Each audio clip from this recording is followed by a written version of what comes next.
Hello बच्चों, तो क्या हाल है। होपफुली सब कुछ बढ़िया होगा। आज हम शुरू करेंगे चैप्टर 8 का एक्सरसाइज 3.4। और इस एक्सरसाइज का पहला क्वेश्चन है स्टेट वेदर ट्रू और फॉल्स, यानी ट्रू फॉल्स है। तो जितने भी क्वेश्चंस हमको देख रहे हैं ये हमको सॉल्व करेंगे on the basis of your properties. So इस लेक्चर को देखने से पहले आपको प्रॉपर्टी वाले जितने भी लेक्चर्स है वो देखना पड़ेगा, अदरवाइज को समझ में नहीं आने वाला। प्रॉपर्टी का नॉलेज होना ही ज़रूरी है इस एक्सरसाइज के लिए, ठीक है। सो फर्स्ट क्वेश्चन क्या है। First question is all rectangles are squares. क्या जितने भी रेक्टेंगल्स आपके स्क्वायर्स हैं? ठीक है, देख लेते हैं। एक रेक्टेंगल बना लेते हैं और एक स्क्वायर बना लेते हैं। ठीक है, देख के क्या लगता है आपको? क्या लगता है? All sides are equal. इसमें जितने भी साइड्स है वो इक्वल है क्या? इसमें है क्या? इसमें सिर्फ ऑपोजिट साइड्स आर इक्वल है। ये इसके इक्वल है, ये इसके इक्वल है। बेसिक जो फ्रेमवर्क है जिसे देख के लगे भाई ये इसका कॉपी है, वही नहीं मैच हो रहा भाई। ठीक है, तो मैं कैसे बोलूँगा कि ये रेक्टेंगल स्क्वायर है? नहीं है तो ये फॉल्स होगा।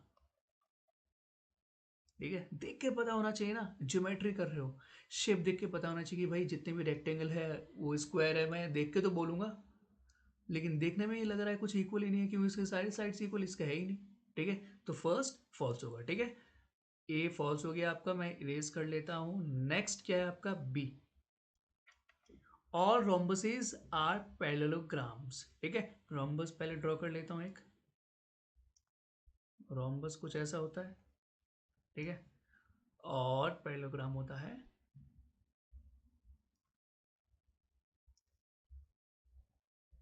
ऐसा। अब मुझे ये बताओ पैरेललोग्राम क्या होता है? पैरेललोग्राम सुन के क्या लग रहा है? पैरेलल कुछ ऐसे बात करें कि कुछ पैरेलल से रिलेटेड, वैसा ही तो होता है। पैरेललोग्राम में क्या होता है? Opposite sides are parallel and equal. तो क्या इसमें भी नहीं है? इसमें ये वाला साइड, ये ऑपोजिट साइड पैरेलल नहीं है एक दूसरे को? ऑब्वियसली है, और इक्वल भी है। और ये भी पैरेलल भी है और इक्वल भी है। ठीक है, समझ में आ रहा है ना? ये पैरेललोग्राम नाम से ही पता चल रहा है कि कुछ हम लोग पैरेलल से रिलेटेड बोल रहे हैं। तो ये प्रॉपर्टी मैच हो रही है। तो जितने भी आपके रोम्बस है वो पैरेललोग्राम है। ये आपका हो जाएगा ट्रू। ठीक है, नेक्स्ट सी। सी पार्ट में क्या है आपका? All squares are rhombuses and also rectangles. पहले एक स्क्वायर ड्रॉ कर लेते हैं हम और एक रोम्बस, उसके बाद स्क्वायर को हम लोग रेक्टेंगल से भी कंपेयर करेंगे। ठीक है, ठीक है। रोम्बस का एक प्रॉपर्टी बताओ जो मैच हो रहा है। All sides equal. तो जितने भी स्क्वायर्स है आपके वो रोम्बस है। ठीक है, जितने भी स्क्वायर्स है आपके रोम्बस है, लेकिन हमको अभी भी काम को पूरा नहीं हुआ है, हमको रेक्टेंगल से भी कंपेयर करना है। ठीक है, ये रेक्टेंगल बन गया। रेक्टेंगल कौन सा प्रॉपर्टी है? देखो, रेक्टेंगल में जो जितने भी एंगल्स है आपके, इंटीरियर एंगल्स है वो 90 डिग्री है। इधर भी वैसा ही है कुछ। मिनिमम जो रिक्वायरमेंट है वो तो पूरी हो रही है ना। इंटीरियर जितने भी एंगल्स है रेक्टेंगल के वो 90 डिग्री है। ये हमको स्क्वायर में भी देखने को मिल रहा है कि नहीं मिल रहा? तो ये आपका क्या हो जाएगा? ट्रू। ठीक है, बी और सी भी हो गया। मैं इरेज कर लेता हूँ दोनों के ही फिगर्स को। देखो, ये जो चैप्टर में जितने क्वेश्चंस दिए गए हैं मुझे पता है क्वेश्चंस बहुत है। I know still many questions are coming in your mind, लेकिन अब ब्रॉडली अगर देखा जाए तो स्टिल बहुत सारे डिफरेंसेस है। लेकिन अभी के लिए इतना ही समझ के चलो। ठीक है, अभी सुपरफिशियल लेवल में पढ़ रहे, इतने डिटेल में नहीं पढ़ रहे। ठीक है, मिनिमम रिक्वायरमेंट देखो कौन से शेप की किससे इक्वल होनी चाहिए, मिनिमम रिक्वायरमेंट। ठीक है, D, all squares are not parallelogram. एक स्क्वायर बना लेते हैं और एक बना लेते हैं पैरेललोग्राम।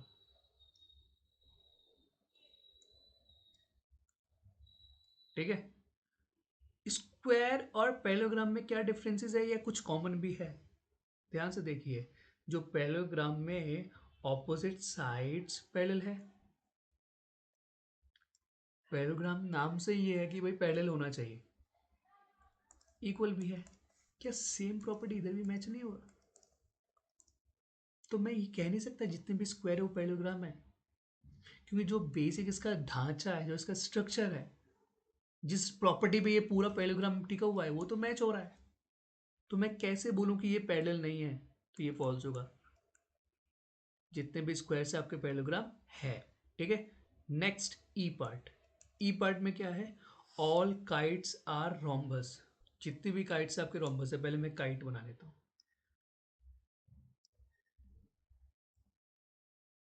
और ये आपका रोम्बस।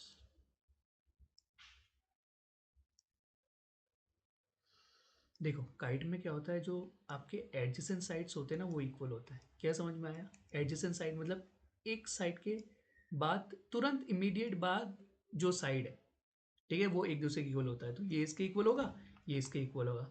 लेकिन रोम्बस में तो ऐसा नहीं है। रोम्बस में जितने भी साइड्स है वो सारे इक्वल है ना? जितने भी साइड्स है वो सारे इक्वल है। रोम्बस को अगर मैं डेफिनेशन से पूछूं तो आप क्या बोलोगे? अगर मैं बोलूँगी भाई डिफाइन कर, तो आप बोलोगे all sides are equal.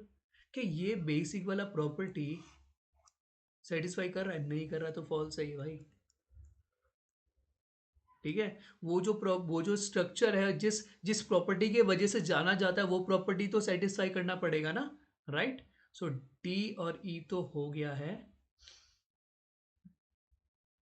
Next हम देखेंगे डीई के बाद एफ। एफ में क्या है? और रोम्बसिस आर काइट्स। ये रहा रोम्बस, ये रहा काइट। काइट में एडजेसेंट साइड्स इक्वल होते हैं, मैंने भी आपको बताया था। एडजेसेंट मतलब एक साइड के बाद तुरंत दूसरा साइड। तो ये इसके इक्वल है, ये इसके इक्वल है। यानी कि दो पेयर एडजेसेंट साइड्स के इक्वल है। क्या इधर ऐसा है? देखो रोम्बस की बात ये है कि रोम्बस में सारी साइड्स इक्वल है। मैं दो दो मान लेता हूँ। तो मैं अगर इस साइड की बात बोलूँ तो इस साइड के तुरंत बाद ये दूसरी साइड नहीं है कि नहीं? तो और ये इक्वल भी है, राइट? और अगर मैं इन साइड्स की भी बात करूं तो ये भी तो इक्वली है एक दूसरे के। एक पेयर ये वाला बन गया, एक पेयर ये वाला बन गया। तो ये जो प्रॉपर्टी है, इसके साथ ये सेटिस्फाई कर रही है कि नहीं कर रही? कर रही है, तो ये आपका ट्रू हो जाएगा, राइट? एफ भी कंप्लीट। ठीक है। नेक्स्ट एफ के बाद क्या है? जी। जी में क्या है? All parallelograms are trapeziums. तो एक पैरेललोग्राम बना लेते हैं,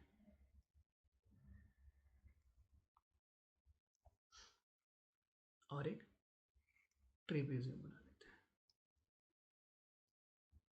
ट्रेपेजियम का बेसिक स्ट्रक्चर एक प्रॉपर्टी के ऊपर डिपेंड है। वो है आपका क्या?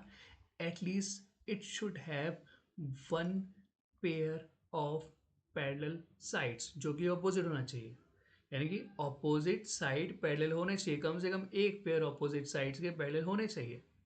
It should have one opposite side, pair of opposite sides should be parallel. तो वो इधर भी तो दिख ही रहा है हमको पैरेललोग्राम में। इधर तो दो है, लेकिन हमको तो चाहिए एक ही। एक सेटिस्फाई कर रहा है ना, बस बात खत्म। ट्रू। ठीक है। GB complete.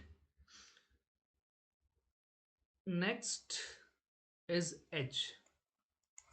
एच में क्या है? All squares are trapezium. Square बना लेता हूँ,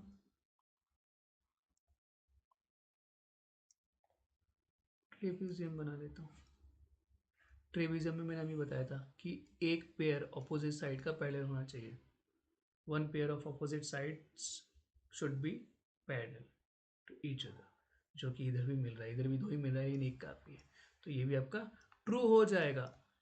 ठीक है। हमको कोई एक या दो भी हो सकता है, वो डिपेंड करता है। जैसे पहले वाले केस में कम से कम जो ऑल रेक्टेंगल्स आर स्क्वायर वाला जो क्वेश्चन है, उसमें कम से कम दो प्रॉपर्टी मैच होने चाहिए थे।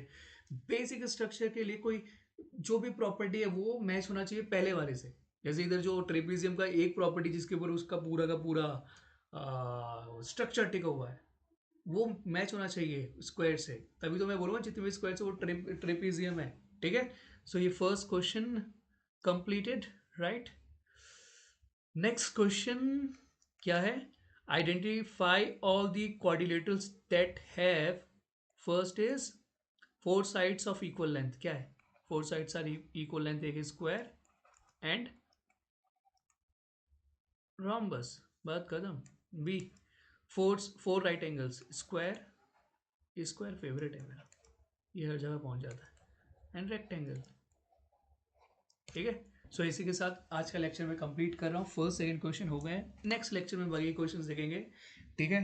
सो कोई भी अगर डाउट हो, कोई भी क्वेश्चन हो, प्लीज़ कमेंट सेक्शन में बताना. कौन से पॉइंट क्या समझ में नहीं आया मैं एक्सप्लेन कर दूंगा. और at the same time do like, share, subscribe my channel. 615 या 16 ही सब्सक्राइबर्स है और मेरी एक्सप्लेनेशन बहुत अच्छा है. मुझे लगता है मैं और बेटर, और भी ज़्यादा सब्सक्राइबर्स डिज़र्व करता हूँ. सो सब्सक्राइब करो और देखते रहो video. Okay, thank you so much. Bye.